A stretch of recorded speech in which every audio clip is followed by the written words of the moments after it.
जी राधे राधे। आज कल नवरात्रि कन्याओं को समर्पित है। कन्या पूजन से पहले हमारे अगले पिछले पाप, राहुल दोष, पितृदोष, काल सर्प दोष, गरीबी का दोष और हमारी समस्त पीड़ा दूर होते हैं, हर कष्ट दूर होते हैं, ग्रह कलेश हमारे घर से हमेशा दूर हो जाते हैं। पितृदोष भी एक बारी लग जाए तो पितृदोष अगर लग जाती है तो पितृदोष यहाँ पर भी दूर हो जाता है, हृदय को सुकून मिलता है, घर में खुशी आती है तथा अकाल मृत्यु घर में कभी नहीं होती। कन्या पूजन को गरीब से व्यक्ति को भी अवश्य करना चाहिए। दोस्तों ये देखिए चैत्र नवरात्रि 2025 में इस बार 6 अप्रैल तक चलेंगे, 31 मार्च से 6 अप्रैल तक चलेगा। कब करना है आइए जानते हैं, आप वो भी बता देते हैं। कन्या पूजन आपको कब करना है? 4 अप्रैल दिन शुक्रवार सप्तमी तिथि मनाई जाएगी। कई लोग सप्तमी में भी कन्याओं को पूजन करते हैं। और चैत्र नवरात्रि की अष्टमी 5 अप्रैल दिन शनिवार को भी मनाई जाएगी। और जबकि रामनवमी 6 अप्रैल को है।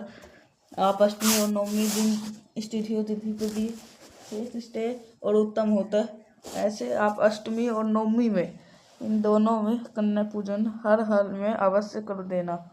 शास्त्रों में 9 दिन के नवरात्रि को बहुत ही ज़्यादा शुभ और मंगलकारी माना जाता है और वहीं 8 दिनों की नवरात्रि को अच्छा नहीं माना जाता। ऐसे 10 दिनों की नवरात्रि बहुत शुभ मानी गई है। शास्त्रों के अनुसार नवरात्रि के दिन माता रानी का पूजन करने से माँ अभय प्रदान करती है, कुंडली में जो कष्ट होते हैं उन्हें ठीक करती है, सच्चे हृदय ही वाले के सारे कष्टों का निवारण माँ से ही करते हैं। माँ की प्रार्थना से सभी कष्ट, दरिद्रता, दुख, कष्ट नष्ट हो जाते हैं। नवरात्रि में माता रानी का व्रत और पूजन किया जाता है, लेकिन नवरात्रि के दौरान सबसे ज़्यादा महत्व होता है कन्या पूजन का। दोस्तों कन्या रानी जो होती है फूल की पंखुड़ियों की तरह नाजुक होती है। कन्या पूजन श्रेष्ठ है। कन्या के रूप में सुबह समय 9 देवी आती है और इनके शरीर में कण कण वास करते हैं। बहुत कम लोग जानते हैं 35 देवी देवताओं का वास होता है। कन्याओं के मस्तक पर छोटी हो जाए बड़ी हो वह सदा ही पूजनीय है, माँ की समान मानी जाती है। दोस्तों माना जाता है कि व्रत और उपासना से माता रानी इतना प्रसन्न नहीं होती है जितना कन्या पूजन से होती है। नवरात्रि में छोटी छोटी कन्याओं को माता रानी का स्वरूप माना जाता है। कन्याओं को भोग लगाया जाता है, उन्हें प्रसन्न किया जाता है, बदले में आशीर्वाद मांगा जाता है। कन्याओं को प्रसन्न करने के लिए गिफ्ट आदि उपहार दिया जाता है। अगर कन्याओं को कोई भेंट दी जाए और वो खुशी खुशी स्वीकार कर ले, इसका मतलब है माता रानी अर्थात माता वैष्णो ने वो भेंट स्वीकार कर ली। जो कन्या प्रसन्न होते हैं वो माता रानी का आविष्कार मिल गया, आशीर्वाद मिल गया। कन्या पूजन कोई मामूली पूजन नहीं होता। समस्त मर्वांध में जो पूजा होते है उसे कन्या पूजन माना जाता है। 10 बार गंगा स्नान करने से और 100 बार यज्ञ करने से तथा 1000 बार यात्रा करने से जो पुण्य मिलता है वो मात्र एक बार कन्या पूजन करने से करोड़ों गुना भक्त को मिल जाता है, प्राप्त हो जाता है।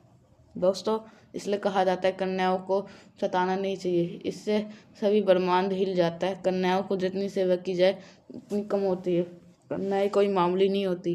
कन्या के रूप में स्वयं उनके मस्तक में विराजमान होकर स्वयं देवी चल के आपके घर आते हैं। नवरात्रि में 2 साल से लेकर 10 साल तक कन्याओं का पूजन किया जाता है।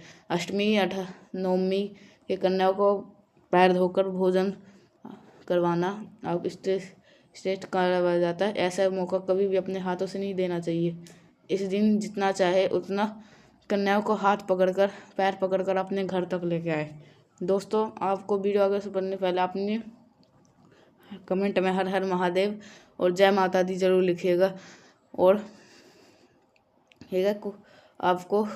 ठीक है तो अब हम बात कर लेते हैं।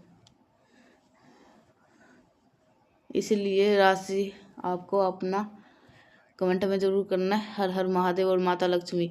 और वीडियो को लाइक करें। कैसे करें? कन्याओं को स्वागत जब आपके घर आए तो सभी को पैरों को दूध और पानी से उनके पैरों को धुलाना चाहिए। खासकर मर्दों को आवश्यक पैर अवश्य धोना चाहिए। मैया वैष्णो देवी प्रसन्न होती है। उसके बाद कन्याओं को किसी साफ जगहों पर जमीन पर कपड़ा बिछाकर बैठाना चाहिए। उनके माथे पर अक्षत, फूल और कुमकुम लगाना चाहिए और फिर उसके बाद में भोजन ग्रहण करवाना चाहिए। लेकिन हमेशा याद रहे, कन्या की थाली में 3 पूड़ियाँ कभी ना रखे। इसे शुभ शुभ नहीं, गौर अशुभ माना। 3 पूड़ियाँ, 3 रोटियाँ मरने वाले व्यक्ति के लिए निकाली जाती है और जेल में कैदी के लिए दी जाती है। ऐसों में कन्याओं को 3 पूड़ी कभी ना दे, लेकिन 1-2 करके पूड़ी देख सकते हैं। इससे 3 संख्या बढ़ जाती है और दोष भी नहीं लगता। तो दोस्तों, कन्याओं को खिलाने के बाद में अंतिम में कन्याओं के सर पर लाल चुनरी ओढ़ानी चाहिए और भोजन में आपको खीर, पूड़ी, हलवा और आलू की सब्जी, छोले वगैरह की सब्जी, आलू छोले की पनीर आदि भी खिलाया जा सकता है। खाली माता रानी की सबसे फेवरेट है, जो भूल से भी प्याज लहसुन का इस्तेमाल ना करें, नहीं तो अन्यथा अनर्थ हो जाएगा। नहीं तो कुछ लोग कुरकुरे का पैकेट, चिप्स सब्जी ला देते हैं, जो कि बहुत घर अनर्थ माना जाता है, क्योंकि इसमें लहसुन प्याज का इस्तेमाल होता है। इसलिए आपका इससे व्रत खंडित हो सकता है। माँ दुर्गा को क्रोधित हो सकती है। जहाँ पर आपने 9 दिन को लहसुन प्याज को किया, आपने नहीं खाया, तो अगर आपने एक बार खा लिया तो कन्याओं को भी अशुद्ध होना पड़े। कन्याओं को डब्बा बंद कोई भी ऐसी चीज़ ना खिलाए जिसके अंदर लहसुन प्याज हो। तो आपको ऐसी चीज़ कोई से भी नहीं खिलानी है, ठीक है। कन्याओं को डब्बा बंद आपको कोई की चीज़ नहीं खिलाए। नहीं तो कई चीज़ों से ऐसी होती है मार्केट में जिसके अंदर लहसुन प्याज का इस्तेमाल होता है। ऐसा आप कभी ना करना। दोस्तों, कई लोग कन्या पूजन में खाना घर पे नहीं बनाते और मार्केट से रेडीमेड ला करके खिला देते हैं, चाहे दही जलेबी खिलाते हैं, जो कि शुभ माना नहीं जाता। क्योंकि ऐसे वो लोग खिलाते हैं जिनके घर में मान लीजिए कोई दुर्घटना आदि हो गई हो, या कोई घर में बीमार है, कोई मुसीबत है, तब वो ऐसा करते हैं। लेकिन अगर आप स्वस्थ है, आपको कोई पीड़ा नहीं है, तो ऐसा भूल कर भी नहीं करना चाहिए।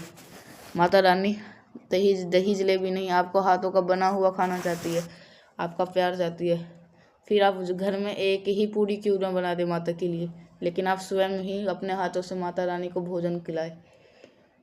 आप दही जलेबी खिला सकते हैं, लेकिन परंतु आपका घर का हुआ शुद्ध ही भोजन बना हुआ प्रिय है। नवरात्रि के दौरान घर का अवश्य ही खाना बनाना चाहिए। माता रानी बहुत ज़्यादा खुश होती है। घर का वो बना हुआ पक्का खाना ही कन्या को खिलाना चाहिए। हमेशा याद रखें, कन्याओं को अगर प्लास्टिक के बर्तन में नहीं खाना खिलाना चाहिए। ऐसे बर्तन पूजा पाठ के लिए शुभ नहीं, अशुभ होते हैं, क्योंकि प्लास्टिक के ज़्यादा बर्तन जो होते हैं जानवरों की हड्डी द्वारा बनाए जाते हैं। इसलिए आपको ऐसा पाप मत करना। कन्याओं को हमेशा स्टील के बर्तन या पत्तों से बने हुए बर्तन में ही पूजन करवाना चाहिए, बहुत ही शुभ माना गया है। अगर आप पेड़ के पत्तों में भोजन करवाते हैं तो माता अभय ही वरदान प्राप्त करती है। एक और बात हम आपको बताने वाले हैं, ये अगर नवरात्रों के समाप्त होने के बाद या के बीच में कन्या पूजन शुक्रवार का दिन पड़ जाए, तो कन्याओं को कोई भी खट्टी चीज़ नहीं खिलाना चाहिए, क्योंकि शुक्रवार का दिन माता संतोषी को समर्पित होता है। माता संतोषी नवरात्रि के दिनों में सक्रिय अवस्था में होती है, यानी कि वो भी 9 देवी के साथ में आपके घर आती है। इसलिए कन्याओं को भूल कर भी शुक्रवार का दिन पड़ जाए तो खट्टी चीज़ आपको घर में नहीं बनाना चाहिए, और कन्याओं को भूल कर भी ये खट्टी चीज़ नहीं खिलाना चाहिए।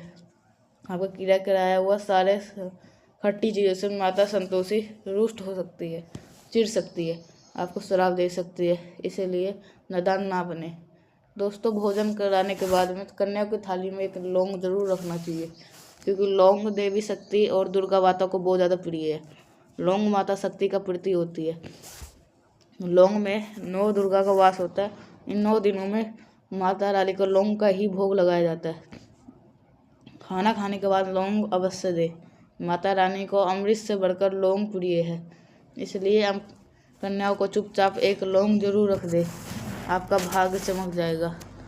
माता लक्ष्मी आपके जीवन में धन की कोई कमी नहीं होने देगी। दोस्तों, आपको बता दें, कन्याओं को उपहार में क्या दे। कन्याओं को खुश करने के लिए उनके थाली में दक्षिणा डालें, तो ताकि आपके घर में समृद्धता बनी रहे, कभी धन की कमी ना हो। कन्या आपके घर में जब खुशी खुशी धन लेके जाती है, वो भी आपको खुशी खुशी आपको धन प्रदान करती है। इस समय कंजूसी ना करना, खुशी खुशी कन्याओं को धन अवश्य देना। कन्याओं को कोई भी सुंदर गिफ्ट दे सकते हैं। शास्त्र में बताया जाता है, कन्याओं को जितनी खुश होती है माता रानी उतना ही धन की प्राप्ति प्रदान करती है और आपको चॉकलेट बॉक्स देख सकते हैं, ताकि खूबसूरत कपड़े भी दे सकते हैं या काले कपड़े ना दे। और स्टील के बर्तन भी दे सकते हैं। लोहे का कोई भी सामान ना नहीं देना चाहिए, तो राहुल केतु का प्रभाव आपके जीवन में प्रवेश कर जाएगा। राहुल काल तथा राहुल दोष आपको लग जाएगा, आप बर्बाद भी हो सकते हैं। दोस्तों, जब कन्या अपने घर कर परेशान करे तो उनके चरण जरूर छू ले और अपने मन में अपनी प्रार्थना पूरा कर ले। सच्चे दिल से मांगी हुई मुराद माता रानी अवश्य पूरी कर सकती है। सच्चे दिल का मतलब होता है मन में कोई भी लालच ना हो, अगर वो लालच माता रानी को बन जाए, उसे बोलते हैं सच्ची श्रद्धा और सच्ची भक्ति। ऐसी भक्ति के आगे स्वयं देती कोप्ता भी आपको नमस्कार करते हैं। दोस्तों, नवरात्रों के दिनों में अगर आपको मिल जाए, आपको ये संकेत तो समझो माँ दुर्गा आपके घर में आ चुकी है। ये संकेत बताती है माँ दुर्गा आपका आशीर्वाद आपको प्राप्त होने वाला है। तो आइए शुरू करते हैं। दोस्तों, पहला संकेत है जब आप कलश स्थापना करते हैं। जौ से निकले हरियाली बहुत ही शुभ मानी जाती है। कहा जाता है कि जौ से निकली हुई हरियाली हमारे भविष्य में होने वाले अच्छे और बुरे होने का संकेत देती है। ये सभी बातें हमारे आने वाले साल का भविष्य बताती है। अगर आप जौ बोए हैं, वो किसी कारणवश नहीं उग पाए है, ये बड़ा ही संकेत, बड़ा ही मनहूस माना गया है। नवरात्रि के दिनों में जो अगर सूख जाते नहीं उगते नहीं है, तो ये साल आपका बहुत ज़्यादा खराब होने वाला है। तो तथा घर में कोई बीमारी आने वाली है, या दिन दुगनी रात चौगुनी होने वाली है, घटने वाली है। दोस्तों, ये धन हानि का संकेत माना गया है, क्योंकि आप कोई ना कोई गलती ऐसी कर दी होगी जिसके कारण माता लक्ष्मी नाराज है। इसलिए आपको माता रानी से समय अवश्य मांग ले।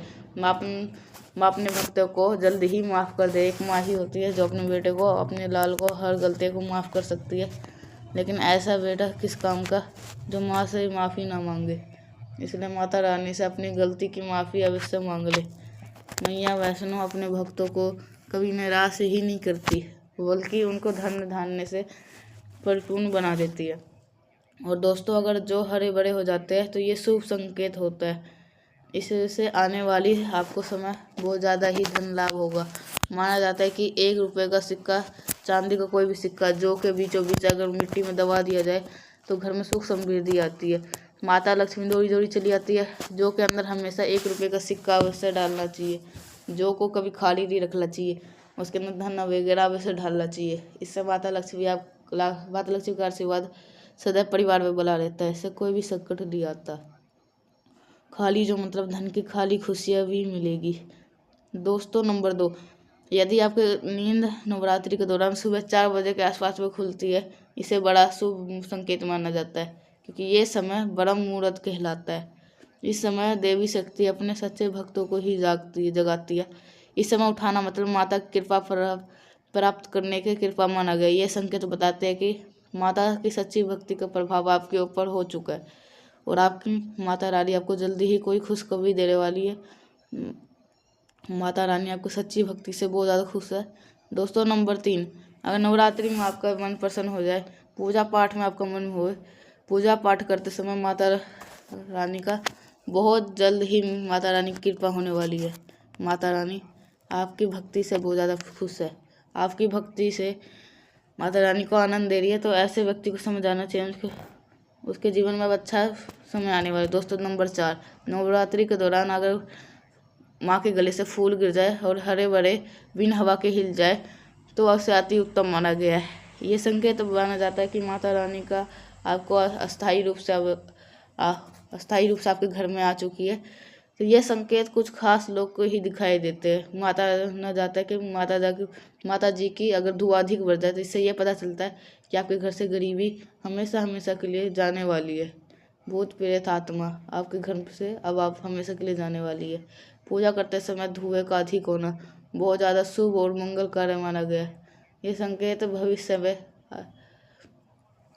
में ठीक है। अब दोस्तों, नंबर 5, गाय को आना। नवरात्रि के दिन गाय माता को घर पे आना तो बड़ा ही शुभ माना गया है। नवरात्रि के दौरान पे गाय को आना अत्यंत शुभ है। अगर आपके द्वार पर गाय आती है तो गाय को माथे पे कुमकुम लगाने ना भूले तथा गाय को रोटी जरूर खिलाए। इससे माँ दुर्गा अत्यंत ही प्रसन्न होगी और आपकी जो झोली खुशियों से भर देगी। द्वार पर गाय का बार बार आना जीवन में आने अच्छे संकेतों को इशारा करता है। तो दोस्तों, नंबर 6, शेर का दिखाई देना। अगर आपके सपने में भी माँ दुर्गा दिखाई देते, कोई भी देवी अगर आपके सपने में दिखाई देती है तो उसे अत्यंत ही शुभ माना जाता है। तो मिलते हैं नेक्स्ट बार से, तब तक के लिए श्री राधे राधे।